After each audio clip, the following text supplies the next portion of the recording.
प्रत्येक शुभ कार्य पूर्वर भगवान गणेश को पूजा करा जाए। विवाह हेउ कि कौनसी रीतिनीति भगवान गणेश होउछन्ति देवता मानक मध्यरे प्रथम पूज्य।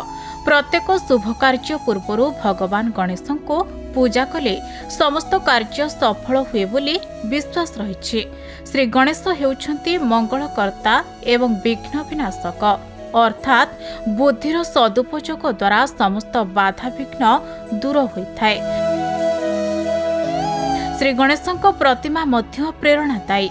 तांको विशाल गजमुख होउछि विशाल बुद्धिर प्रतिफलन।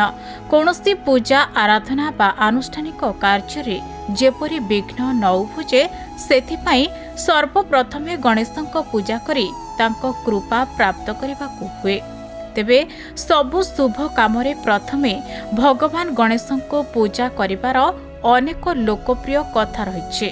यह पछरे तांको दुई पत्नी रिद्धि सिद्धिंकर मध्य भूमिका थिबा किंबदंती कुहे। तेबे आसंतु जानि नेबा भगवान गणेश काहिके दुईटी विवाह करिथिले। भगवान गणेश तपस्या रे बसिथिले। सही समय तुलसी सेई बाट देई जाउथिले। भगवान गणेश को देखि तुलसी तांको प्रति आकर्षित हेले एवं तांको विवाह प्रस्ताव देइथिले। किंतु गणेश ब्रह्मचारी बोली कही तांको प्रस्ताव को प्रत्याख्यान करथिले। तुलसी एथिरे क्रोधित होई तांको अभिशाप देइथिले जे तांकर गोटिए नुहे दुईटी विवाह हेबो। सही भली अनेक पौराणिक कहानी रे कुहा जाइछि जे भगवान गणेशଙ୍କ रूप एवं हाथी मुंड थिबारु तांको विवाह करबाको केही प्रस्तुत नथिले।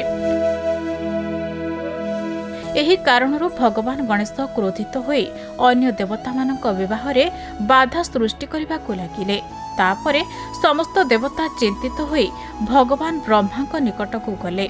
समस्यार समाधान करिबा तथा भगवान गणेश को संतुष्ट करबा पई ब्रह्मा तांको जोग शक्ति द्वारा दुई झियो रिद्धि एवं सिद्धि को जन्म देले।